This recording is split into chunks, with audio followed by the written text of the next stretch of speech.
Hello. So let us talk today about command task. ये one of the viewers, army aspirant, he has asked me कि sir please prepare a video on command task. तो command task पे मैंने बनाया भी नहीं था अभी तक video. Nice that you reminded me. तो चलो लेट अस स्टार्ट.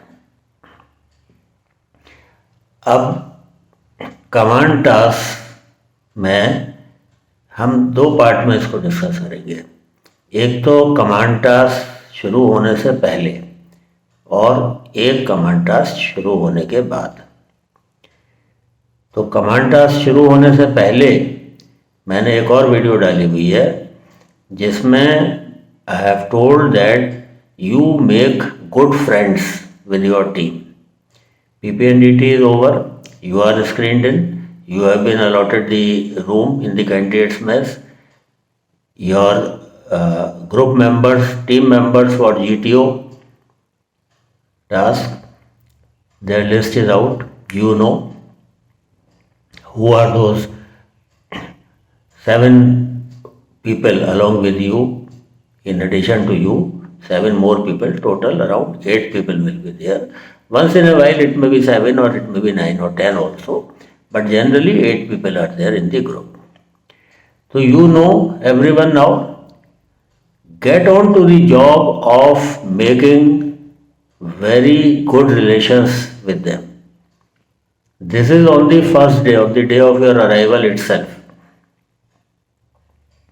एक जो डिस्टेंस होता है, गैप होता है, that you should remove and it should appear. You should spread that feeling that you know them for a long time. That type of friendship you should develop. तो ये तो preparatory stage हो गई अभी आपके सारे टास्क के लिए. सारे जो भी आपके ग्रुप टास्क हैं या कमांड टास्क हैं उसमें भी ये लगेगा. Your relationship will matter a lot and you have to ensure that your relations with your team members are exceptionally good. You are there to go to any extent to help them. देखो relationship build किससे होती है? आपके बातों से, आपके respect देने से और आपके हेल्प करने से. As much as you help them, उतनी बॉन्डिंग आपकी स्ट्रांग होगी.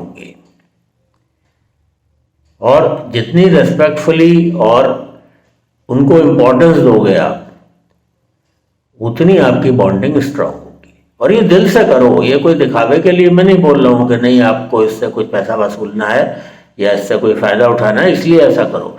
This should be for your life. आप जिन भी लोगों के साथ बैठे हैं उनकी जितनी भी मदद आप कर सकते हो उतनी मदद करो. Go out of the way to help them. This is one thing. तो इससे क्या होगा? आपकी रिलेशनशिप उनके साथ अच्छी होगी, बॉन्डिंग अच्छी होगी, रेजिस्टेंस कम हो जाएगा और कंपटीशन कम हो जाएगा. कंपटीशन खत्म नहीं हो जाएगा, कंपटीशन तो होगा ही होगा, लेकिन रेजिस्टेंस कम हो जाएगा कंपटीशन में और थोड़ी सी स्मूथनेस रह जाएगी. जो रिजिडिटी उनके अंदर आती, जो ऑपोजिशन वो आपके साथ करते अगर, वो स्मूथनिंग हो जाएगी. तो ये बात प्रिपरेटरी स्टेज में before your any test starts मैंने बताया ना. इसका फ़ायदा आपको पहला टास्क ग्रुप डिस्कशन, दोनों ग्रुप डिस्कशन में फ़ायदा मिला. उसके बाद में ग्रुप प्लानिंग में मिला आपको फ़ायदा. आउटडोर PGT, HGT, FGT इनमें सब में मिला और कमांड टास्क में भी फ़ायदा मिला. तो सबसे पहली चीज़ ये कर लो कि आप रिलेशन उनके साथ अच्छे करो. How to do well in command task. Okay, that should be the thought in your mind. अब दूसरी चीज़ आती है कि कमांड टास्क की ब्रीफिंग GTO करेंगे आपको पूरी, सारे ग्रुप को करेंगे. उसके बाद में at random he will pick up any one. It is not in chest number order. He will pick up any one in on any order. उसका रीज़न भी है. रीज़न भी मैं आपको बता देता हूँ. रीज़न ये है कि आप एक कमांडर है और 2 उसको हेल्पर्स बोलते हैं. वहाँ पर 2 हेल्पर आप अपने बुला सकते हो. तो that GTO will tell you. अब क्या हो गया, एक टास्क पे आपको वो लेके गए तो दो हेल्पर जो है उनको भी वो टास्क एक्सपोज हो गया, उन्होंने देख लिया, तो फिर तो अगर उनको वो टास्क दिया तो फेयरनेस नहीं रहेगी, ठीक है, तो उनको कोई और टास्क दिया जाएगा। तो ये फेमिलियरिटी भी ख़त्म करने के लिए कई सारे उनके कमांड टास्क के सेटअप होते हैं, और आप कौन सा कमांड टास्क किसको देना है ये कैसे डिसाइड होता है, ये डिसाइड होता है आपकी अब तक की परफॉर्मेंस के ऊपर। एक एक्सपेक्टेशन लेवल होता है जीटीओ का कि अच्छा ये बंदे ने बहुत अच्छा करा है अभी तक, और ग्रुप डिस्कशन से शुरू होता है, ग्रुप डिस्कशन अच्छा करा, ग्रुप प्लानिंग में प्लान जो मैंने बताया आपको, प्लान अच्छे से लिखो, ठीक है, प्लान उसने देखा, अरे वाह भाई वेरी गुड, ये बंदा तो ऊपर जा रहा है। उसके बाद में आपका जो भी और टास्क हुए, पीजीटी हुआ, जो ग्रुप टास्क हैं आपके, बेसिक सीरीज के टास्क हैं, तो वो आपका हुआ, और उसके बाद में आपका लेक्चरेट वगैरह, इंडिविजुअल ऑब्स्टिकल्स, जो भी जिस भी ऑर्डर में, ऑर्डर थोड़ा बहुत चेंज भी हो सकता है, ऐसा कोई hard and fast rule order का नहीं है। हाँ, ग्रुप डिस्कशन से स्टार्ट होता है, that is almost every time it happens with that only, but बीच में कभी आपका लेक्चरेट पहले करा लेंगे, कभी इंडिविजुअल ऑब्स्टिकल पहले करा लेंगे, वो उनके ऊपर चॉइस है। तो जो अब तक टास्क कमांड टास्क से पहले जितने टास्क आपके कंप्लीट हुए हैं उसमें परफॉर्मेंस उसने देखी है, असेसमेंट करा है और शॉर्ट लिस्टिंग करी है। जो मैं बात बता रहा हूँ आपको कि हर टास्क में शॉर्ट लिस्टिंग हो रही है, तो कितनी जगह शॉर्ट लिस्टिंग में लेटर से उस 8 के ग्रुप में उसने 1, 2 या 3 कैंडिडेट रिकमेंड करने हैं, शॉर्ट लिस्टिंग करके उसने देखा कि हाँ ये 3 कैंडिडेट अच्छा आ रहे हैं या 4 कैंडिडेट अच्छा आ रहे हैं, दे आर परफॉर्मिंग वेल, तो उसने वो शॉर्ट लिस्ट कर लिया। अब उन पर फोकस भी वो कर रहा है। कमांड टास्क की बात जब आई तो उसने देखा आपकी अब तक की परफॉर्मेंस कैसी है, तो उस हिसाब से उतनी डिफिकल्टी का टास्क आपको वहाँ पर कमांड टास्क में आपको दिया जाएगा। तो जितनी अच्छी आपकी परफॉर्मेंस है उतनी डिफिकल्टी का टास्क दिया जाएगा, और उस टास्क के अंदर भी जैसा आप परफॉर्म करते जा रहे हो डिफिकल्टी और बढ़ाई जाएगी। तो ये भी एक आपका रीज़न होता है कि रैंडम ऑर्डर में वो कैंडिडेट्स को लेकर आते हैं। अब चेस नंबर लेटर से 1 ने बुला लिया 2 और 3 को, तो उसकी मर्जी है, वो 2 को भी दूसरे टास्क पर ले जाके कर सकता है और 7 को बुला सकता है पहले, तो वो रैंडम ही होता है, उसमें कोई ऐसा कोई उसका नहीं है कि किसको पहले बुलाया किसको बाद में बुलाया, तो वो मेरिट में ऊपर है कि नीचे है, कि उसकी शॉर्ट लिस्ट में ऊपर है कि नीचे है, वो सब कोई उसका मतलब नहीं है। जब भी बुलाया आपको, पहले बुलाया बाद में मिलाया, it does not make any difference to you. अब जीटीओ जब कमांड टास्क शुरू करने के लिए आपको लेकर जा रहे हैं, किसी भी कैंडिडेट को लेकर जा रहे हैं, तो बाकी सारे कैंडिडेट्स जो बचे हुए कैंडिडेट्स हैं they will face in the opposite direction. वो उनको बोल के जाता है कि you have to face that side, look there, don't look towards what is going on in the command task. अब ये ब्रीफिंग होती है आपके टास्क वाला जो जगह है उससे थोड़ा सा दूर, तो वहाँ से आप वॉक करके जाते हो, जीटीओ आपको साथ लेके जाते हैं, तो वो डिस्टेंस इतना होता है कि 1-2 मिनट या 3 मिनट तक भी कभी कभी आप वहाँ से वहाँ तक आप ट्रैवल करते हो, 2-3 मिनट 4 मिनट जितना भी लगे। तो अब वो चुपचाप तो चलेंगे नहीं उस समय, तो उस समय जीटीओ आपसे कुछ कन्वर्सेशन करते हैं और कमांडर आपको बोलेंगे hello commander, so how feeling, अच्छा ओके, कभी पूछ लेते हैं you are from which place, कभी पूछ लेते हैं कि क्या करा एकेडमिक्स में तुम्हारे कितने परसेंट थे, क्योंकि जीटीओ के पास आपका पीआईक्यू नहीं होता है, तो वो आपके परसेंटेज भी पूछ सकता है, मार्क्स भी पूछ सकता है, कौन सी जगह से आ रहे हो वो भी पूछ सकता है, क्या क्वालिफिकेशन है वो भी पूछ सकता है, पीआईक्यू तो होता नहीं है। इसके अलावा कभी कभी जीटीओ आपके जो दूसरा टेस्ट हुआ है उसके बारे में भी पूछ लेते हैं कि how was your psych test, कैसा करा कमांडर, तो वो कमांडर आपको बोला और आप हवा में उड़ गए, आप बताने लगे सर एक्चुअली स्टोरीज कंप्लीट हुई नहीं थी सर, ब्लैंक भी छूट गए थे। अब यहाँ पर जो मैंने पिछले वीडियो में आपको बताया है कि सेल्फ आप डिस्क्रिप्शन कर रहे हो या सेल्फ डिस्ट्रक्शन कर रहे हो, वही बात यहाँ भी लागू होती है। आप सेल्फ डिस्क्रिप्शन कर रहे हो, अपने बारे में बता रहे हो, अपनी परफॉर्मेंस के बारे में बता रहे हो, अपने टेस्ट के बारे में बता रहे हो, या अपने गर्दन पे आप तलवार चलवाना चाहते हो। देखो इतना फ्रेंडली एटीट्यूड आपको इतना वार्म लगेगा, इतना कंफर्टेबल लगेगा। Same is with IO, same is with GTO. आपको लगेगा कि यार कितना बढ़िया, GTO is very nice, he is doing his job, you understand, he is not making friends with you. यहाँ तो रोज कैंडिडेट आते हैं, रोज नया बैच आता है। He is not doing that sweet talk for making friends with you. कोई रिश्तेदारी नहीं जोड़नी है, वो अपना काम कर रहे हैं, असेसमेंट कर रहे हैं, और उस असेसमेंट में जो इंफॉर्मेशन आप पास ऑन कर रहे हो वो यूज हो रही है। यही एसडी में मैंने बोला, जो इंफॉर्मेशन आप पास कर रहे हो वो यूज हो रही है। वो साइक यूज कर रहे हैं साइक टेस्ट में, सेल्फ डिस्क्रिप्शन में, और यहां सॉर्ट ऑफ सेल्फ डिस्क्रिप्शन जो जीटीओ आपसे पूछ रहे हैं, it is not self description but the information which is asking from you is important. अब यहां बहुत ज्यादा आप एक्सपोजर कर रहे हो, बहुत ज्यादा रिवील कर रहे हो कि जीटीओ तो मतलब खुश हो जाएगा, तो फिर सरप्राइजेस के लिए तैयार रहिए।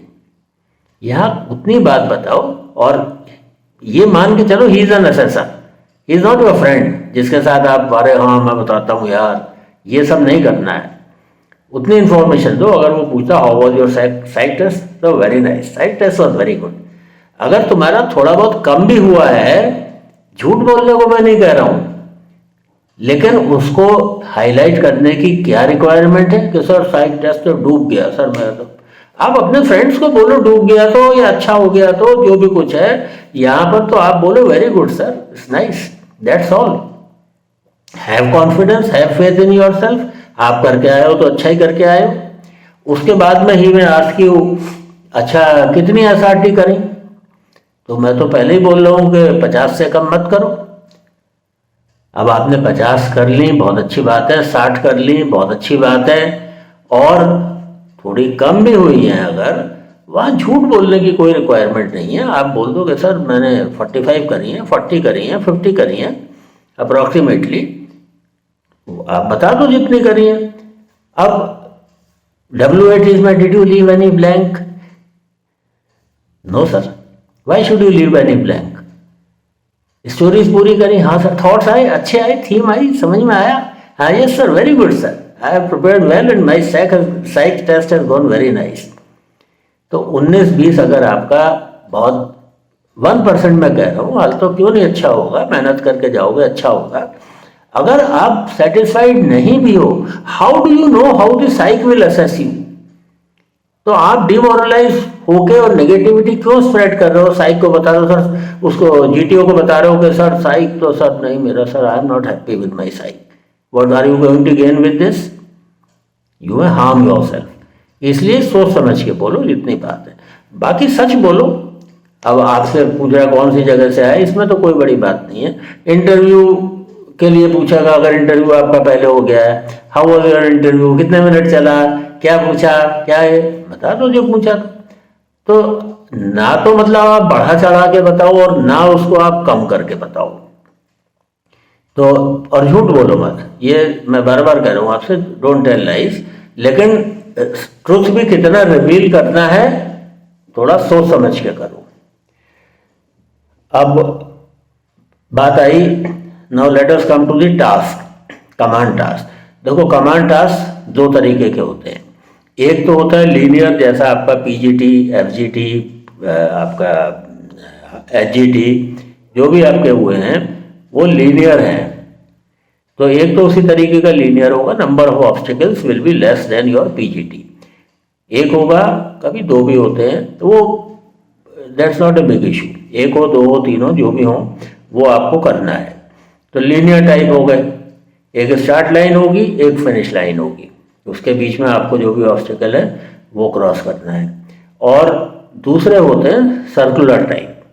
सर्कुलर टाइप में दो तरीके के होते हैं, मतलब होते तो दोनों ही सर्कुलर हैं।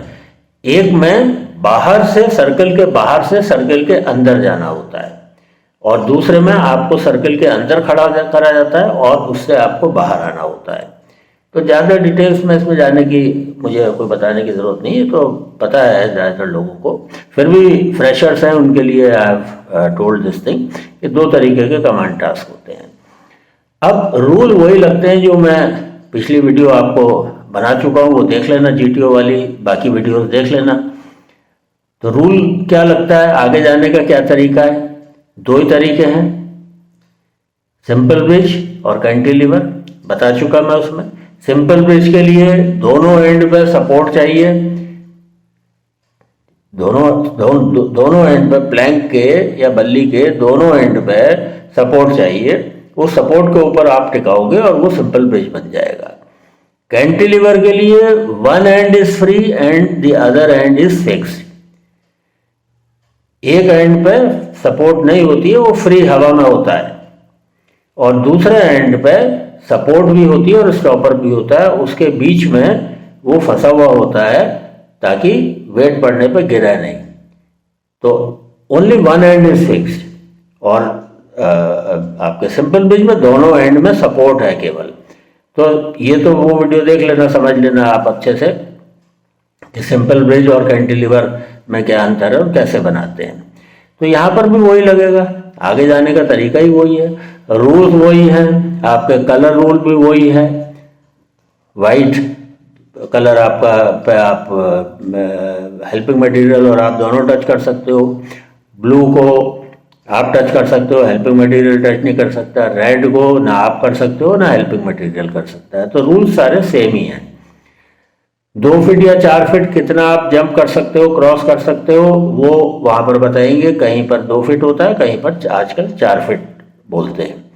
तो उतना, उससे कम डिस्टेंस आप जंप कर सकते हो without using the simple bridge और कैंटिलीवर, उससे ज़्यादा नहीं कर सकते। और कलर रूल है, डिस्टेंस रूल है, यही आपके रूल्स हैं उसमें। तो और नीचे जो स्टार्ट लाइन और फिनिश लाइन के बीच में जो ग्राउंड है उसको you can not touch, neither your helping material can touch, 2 hard materials can not be Tide. वो सारे रूल सेम है जो पीजीटी वगैरह में होते हैं, वो यहाँ पर भी सेम रूल है और सेम प्रोसेस है।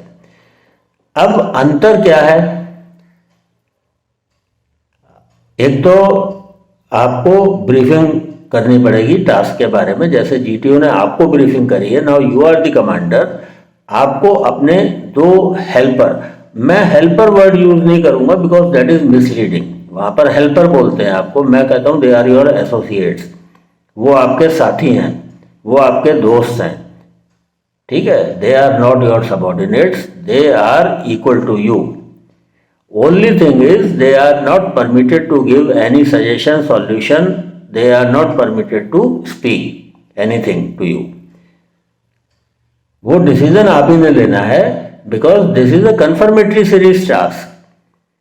यहाँ पर वो ग्रुप वाली बात नहीं है कि सब लोग आपका सॉल्यूशन बता रहे हैं, ऐसा कर लो वैसा कर लो, यहाँ लगा दो वहाँ लगा दो, सब लोग सजेशन दे रहे हैं, सॉल्यूशन दे रहे हैं और सभी लोग इम्प्लीमेंट कर रहे हैं।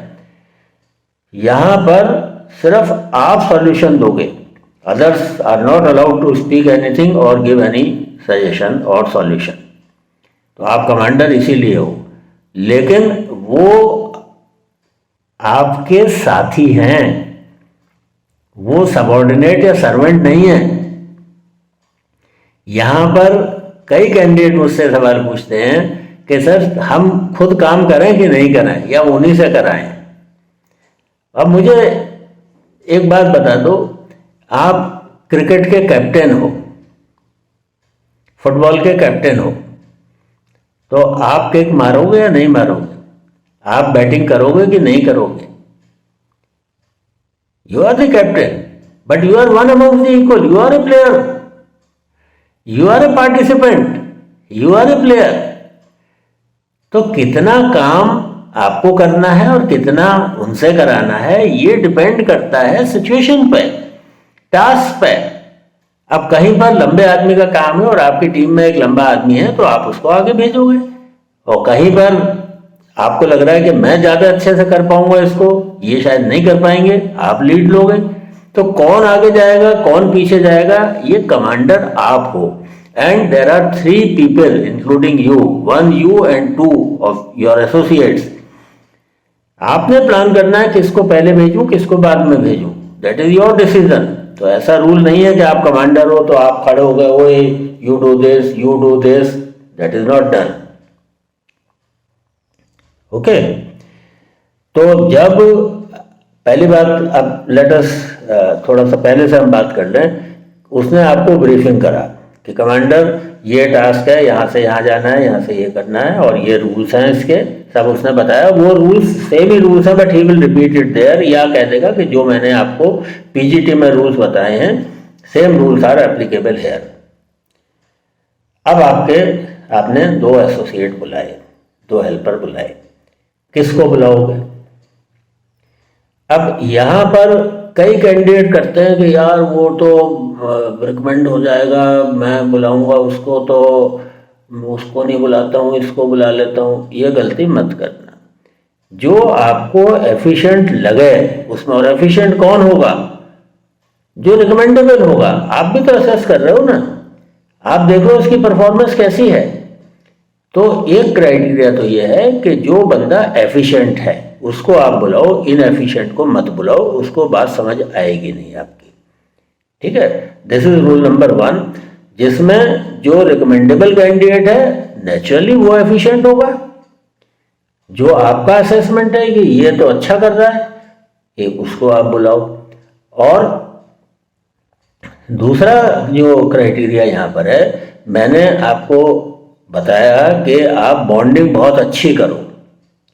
ठीक है, अब चूंकि यहाँ पर जो दोनों आपके एसोसिएट या हेल्पर हैं, उन्होंने दिमाग कुछ लगाना नहीं, और अगर आपको ऐसा लगे कि पता नहीं ये सिंसियरली काम करेंगे या नहीं करेंगे, तो वो बात नहीं है। वो जीटीओ, उनका एटीट्यूड जीटीओ भी ऑब्जर्व कर रहा है। तो अगर वो नहीं सिंसियरली काम कर रहे या जानबूझ के बेवकूफ़ बनने की कोशिश कर रहे हैं, दिखाने की कोशिश कर रहे हैं कि समझ नहीं आया कैसे करूं, जीटीओ इज ऑब्जर्विंग। तो ना आप करना, जब आपको कोई हेल्पर बुलाए तो ऐसा काम मत करना। ऑनेस्टली, सिंसियरली, जितना अच्छे से आप काम कर सकते हो उतने अच्छे से करो। तो एफिशिएंट बंदे को बुलाओगे तो वो आपकी बात आसानी से समझेगा, और आप जो इंस्ट्रक्शंस उसको दोगे, जो बताओगे कि ऐसे करना है, वो उसको अच्छी तरीके से कर पाएगा। और दूसरी चीज एक और भी ले लेना कि चलो एक बंदा है बहुत अच्छा कर रहा है सर, वो तो बिल्कुल रिकमेंड हो ही जाएगा, लेकिन मेरा उसके साथ कोऑर्डिनेशन नहीं बना किसी तरह से, या वो मुझे रेस्पॉन्स नहीं दे रहा है। अंडरस्टैंड, आपने बहुत कोशिश कर ली, कई बच्चे ऐसे भी होते हैं कि वो नहीं रेस्पॉन्स देते, या थोड़ी सी एरोगेंस होती है, या थोड़ी सी अकड़ होती है, तो आप पैरों में थोड़ी गिर जाओगे। आप जितना एफर्ट कर रहे हो उतना एफर्ट करोगे दोस्ती बनाने का, उनके साथ आप अपना बिहेवियर अच्छा रखोगे। लेकिन अगर उनके अंदर एरोगेंस है या वो रेस्पॉन्स आपको नहीं मिल रहा जो मिलना चाहिए, तो in that case you can get another candidate also, क्योंकि आपके साथ रेपो तो उसका होना ही चाहिए ना जिसको आप बुला रहे हो। तो ये दोनों क्राइटेरिया लगा के कि एफिशिएंट हो। अब एफिशिएंट 3-4 हैं, तो उनमें जिसके साथ बॉन्डिंग अच्छी है, जिसके साथ रेपो अच्छा है, प्रेफरेबली उन 2 को आप बुला लीजिए। तो ये तो हो गया आपने जो एसोसिएट या हेल्पर आपने चूज करे। अब इसके बाद में आती है कि you have to brief them properly like a commander. यहाँ कई कैंडिडेट कहते हैं कि सर रूल्स तो वही हैं सर, अब ब्रीफ क्या, उसमें दोबारा ब्रीफ करें क्या सर? यस, रूल्स हैं, वो किसी और ने ब्रीफ करा है, आप टास्क दे रहे हो, अब आप ब्रीफिंग करिए। तो इसकी एक स्टैंडर्ड ब्रीफिंग है, ये मैं आपको पढ़ देता हूँ।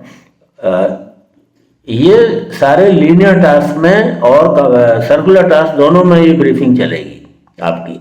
कहाँ चेंज होगा वो मैं बता दूंगा।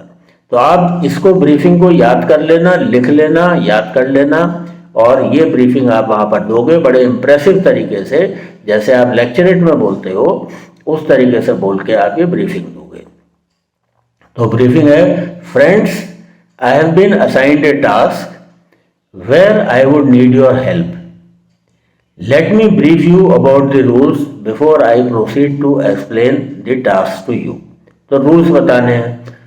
Firstly we can touch and stand on the areas marked white and blue but not red, colour rule बता दिया। Helping material can touch only white not blue और रेड, कलर रूल और एक्सप्लेन कर दिया। The starting line extends to infinity to both the sides so we can not move sideways. तो ये linear वाले task के लिए बता दिया कि स्टार्ट लाइन इन्फिनिटी तक चलती चली जा रही है, ऐसा नहीं है कि हम इधर से घूम के चले जाएं। लेकिन सर्कुलर टास्क में ये point number 3 will not be applicable, इसको आप स्किप कर दीजिए सर्कुलर टास्क में। उसके बाद में आता है the ground between starting and the finish line can not be touched neither by us nor by the helping material, ये भी क्लियर कर लिया ग्राउंड का भी rule. Two hard helping materials can not be tied together to increase the length, ये भी आपने clear कर दिया। We are not suppose to jump more than, जो भी जीटीओ ने बताया 2 फीट या 4 फीट या 3 फीट, जो भी आपको जीटीओ ब्रीफिंग करेंगे वो आपको डिस्टेंस बताना है कि we can not jump more than this. All of us along with the helping material have to cross the finish line. और उसके बाद में time allotted for the task is normally 15 minutes होता है, जो जीटीओ ने बताया है कि 10 मिनट 15 मिनट 20 मिनट जो भी बताया है, नॉर्मली इट इज 15 मिनट्स, तो वो आप टास्क बता देंगे। Friends now we proceed further to explain the procedure. तो ये ब्रीफिंग करके आपने बता दिया कि ये रूल्स हैं, इस तरीके से हमको करना है, और ये जब आपने याद करी हुई है तो it will hardly take 30 to 40 seconds to give this briefing, but then यहाँ से एक इम्प्रेशन आपका बहुत अच्छा बनेगा कि यू आर मेथोडिकल, आप हैफजर नहीं हो गए चलो मैं बताता हूँ तुम ऐसा करना वैसा करना। प्रॉपर ब्रीफिंग से एक अच्छा इम्प्रेशन आप क्रिएट करो। अब देखिए टास्क आपका शुरू हुआ, आपने प्लान बना लिया कि कैसे कैसे करना है, same simple bridge and cantilever. अब आप जीटीओ ऑब्जर्व कर रहे हैं, ठीक है, वो मैं आपको बता ही चुका कि आपको पहले जाना है कि आपके हेल्पर को पहले जाना है कि कौन सा काम बल्ली किसने उठानी है, पट्टा किसने उठाना है, वो जैसी रिक्वायरमेंट हो उस हिसाब से करना है। अब जीटीओ देख रहा है कि ये तो बंदा काम तो करता जा रहा है, ये पहला ऑब्स्टिकल इसने क्रॉस कर लिया, अब ये दूसरे पे जा रहा है, वो आपको यहाँ पर प्रेशर बिल्ड करेगा। अगर if you are doing nice तो वो आपको प्रेशर, और even if you are not doing nice तभी भी प्रेशर बिल्ड करेगा, क्योंकि इजी टास्क आपको दिया होगा। अब एक लेवल हायर जाके वो देखना चाहता है कि अभी भी आप कर पा रहे हो कि बस इतना ही दम था आपके अंदर, ठीक है। तो प्रेशर ऑफ टाइम करेगा, एक तो प्रेशर ऑफ टाइम, 3 तरीके के प्रेशर है। Number 1 is pressure of time, तो वो कहेगा commander 12 minutes are already over. अरे सर कहाँ, अभी तो 2 मिनट हुए हैं, you can not say that. तो वो प्रेशर ऑफ टाइम कर रहा है, only 3 minutes are left and you have not even cross the first obstacle, commander make it fast. अब आप दौड़ में आ गए, पैनिक में नहीं आना है, ठीक है। टाइम का स्ट्रेस क्रिएट कर रहा है, प्रेशर क्रिएट कर रहा है, आप अपने कूल माइंड से अपना प्लान बनाइए। इतना भी कूल मत हो जाइए कि टाइम का ध्यान नहीं रहे, वो बार बार बोले, तो टाइम का ध्यान रख के थोड़ा फास्ट मूवमेंट कर दीजिए, लेकिन प्लानिंग में नर्वसनेस मत लेकर आइए कि अब टाइम नहीं बचा है यार क्या करें, नर्वसनेस मत लाइए। पहले ही जैसे मैंने आपको बताया कि पीजीटी में पहले ही आप सारा प्लानिंग करके रखो, ऐसे यहाँ पर भी रखो प्लानिंग करके, और हर ऑब्स्टेकल के 3 सॉल्यूशन है, वहाँ पर भी है यहाँ पर भी है, तो दूसरा सॉल्यूशन भी देख कर रखो आप कि अगर ये डिफिकल्टी रेस करेगा तो ये रहा रास्ता मेरा, पहले से माइंड में प्लानिंग करके रखो। दूसरा प्रेशर, वो एक तो प्रेशर ऑफ टाइम हो गया, दूसरा है प्रेशर ऑफ रिसोर्सेज। कमांडर ये रस्सी तो जल गई, आप रोप यूज कर रहे थे, कमांडर ये प्लैंक टूट गया, तो जो रिसोर्सेज हैं वो विड्रॉ कर लेगा आपको, वो बोल देगा कि ये तो है ही नहीं अब, ओके। तो second is pressure of resources and third is pressure of colour. जो वाइट था उसको उसने बोल दिया ये तो अब ब्लू हो गया, जो ब्लू था उसको बोल दिया रेड हो गया, जो वाइट था उसको बोल दिया रेड हो गया। तो ये एक कलर का भी वो चेंज करके प्रेशर बना सकता है। तो उस सब के लिए तैयार रहिए, मेंटली प्रिपेयर्ड रहिए कि ये डिफिकल्टीज, इसके अलावा और कुछ बहुत ज़्यादा हाथ में नहीं है। ये आपको पता ही है कि ये प्रेशर्स बिल्डअप करे जा सकते हैं। अब होता क्या है, मुझसे कई कैंडिडेट पूछते हैं कि सर अगर कई रूल वायलेट हो गया, मान लो आपको रेड को टच नहीं करना था, आपने टच कर दिया, या आपके हेल्पिंग मटेरियल ने टच कर दिया ब्लू को, तब आप क्या करोगे? उस स्टेज से आप दोबारा करोगे और खुद एक्सेप्ट कर लीजिए कि sir rule has been violated and we will start again. तो this shows your honesty, integrity, कि आप जो रूल्स हैं उनको फॉलो करते हो, वैल्यू करते हो। छिपाने की कोशिश मत करिए, क्योंकि वो तो देख ही रहा है। आपके बोलने से पहले जीटीओ बोल रहे हो commander don't you think any rule has been violated, तो आप कहोगे yes sir it has been violated. तो वायलेटेड तो आपने क्यों नहीं बताया? आप बताओ ऑनेस्टली, ओके। और उसी जगह से फिर आपको दोबारा करना है। अब ये मैं आपको बता ही चुका हूं कि आपके जो हेल्पर्स हैं, एसोसिएट्स हैं, कैसे ट्रीट करना है। They are your equal. जैसे आप समझ लो क्रिकेट या फुटबॉल का मैच, कोई भी आप बास्केटबॉल मैच कोई भी खेल रहे हो, तो उसमें वो दे आर योर इक्वल। आप भी काम करते हो, वो भी काम करते हैं। तो ये चीज़ें आपको ध्यान में रखनी है। और बाकी तो और कुछ ऐसा मुझे नहीं लग रहा कि कमांड टास्क में कोई और है। हाँ, कमांड टास्क आप अच्छा करते हो, डिफ़िकल्टी वो रेस करता है, उसको भी आप कर लेते हो। डिफ़िकल्ट कमांड टास्क आपको पहले ही मिलता है, तो फिर थोड़ी सी मिठाई की तैयारी आप कर सकते हो। कमांड टास्क अच्छा हो रहा है, बाकी टास्क भी अच्छे हुए हैं, कमांड टास्क अच्छा हुआ, वाकई आपको डिफ़िकल्टी लेवल वाला कमांड टास्क दिया है, ठीक है, तो चांसेस हैं कि आपको वो रिकमेंड करेगा। चलो, any questions please ask in the comment section and thank you for watching my videos. I am really obliged. आपको अच्छा लग रहा है, आपको पसंद आ रही हैं। I am so satisfied. कोई भी क्वेश्चन है, कोई भी डाउट है, please do ask. Bye bye.